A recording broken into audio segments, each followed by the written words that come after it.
Hello everyone, and welcome to KeenGamer's Weekly News Roundup. We got an overload of games in the Xbox Game Showcase. Big games and indie games alike were presented to viewers, most of which are all, as Xbox developers like to put it, optimized for Xbox Series X. Many were even exclusive to Xbox and Windows, furthering the argument to purchase Microsoft's console over PlayStation's.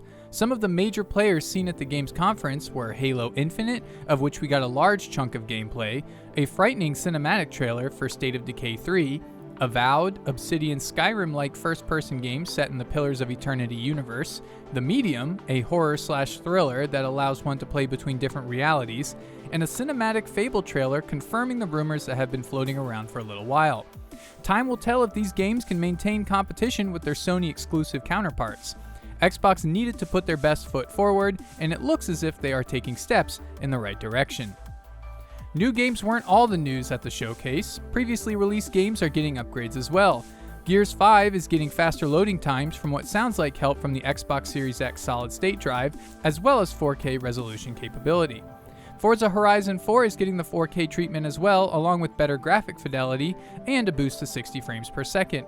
Ori and the Will of the Wisp will also be able to be played in 4K thanks to the Series X additional power, and will even be able to run at 120 frames per second, something unheard of for consoles but possible now thanks to the upcoming hardware's capabilities. The list of upgradable games from the Xbox One to the Series X seems to be growing, and hopefully we'll see more implementations for more of our current favorite Xbox games as well.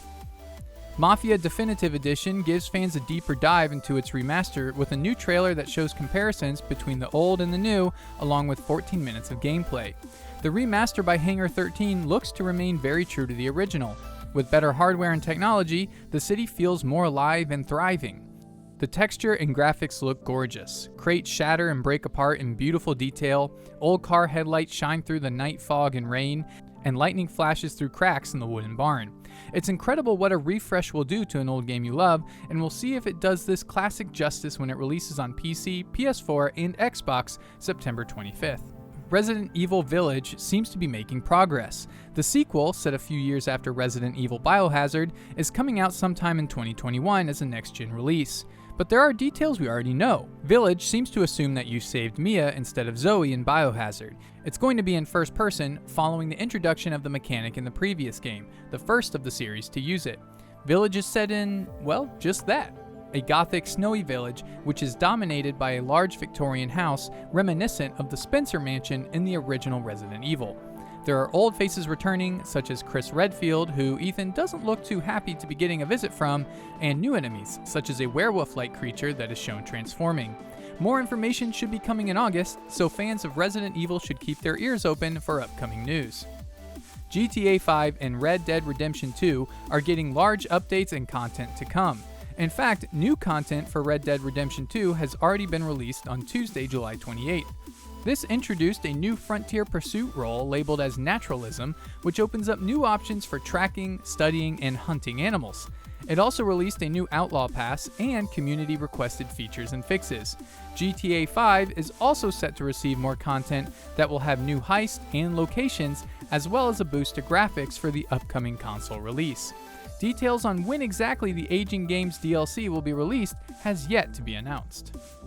Ghost of Tsushima brings some quality of life changes for those who either want more of a challenge or less of one. A lethal difficulty has been added for those hardcore difficulty lovers out there wanting a tougher experience. On the opposite end of the spectrum, you are now also able to lower combat intensity, which allows for more blockable attacks from enemies, relaxation of timing-specific elements, and more interrupts from heavy attacks. In addition to the difficulty changes, they've also added the ability to make in-game text larger and easier to read, as well as the ability to change its color. Ghost of Tsushima was released less than 2 weeks ago and has become the fastest-selling original IP for the PlayStation 4. Thanks for watching this weekly gaming news roundup from KeenGamer. Make sure to hit that subscribe button for more weekly video game updates.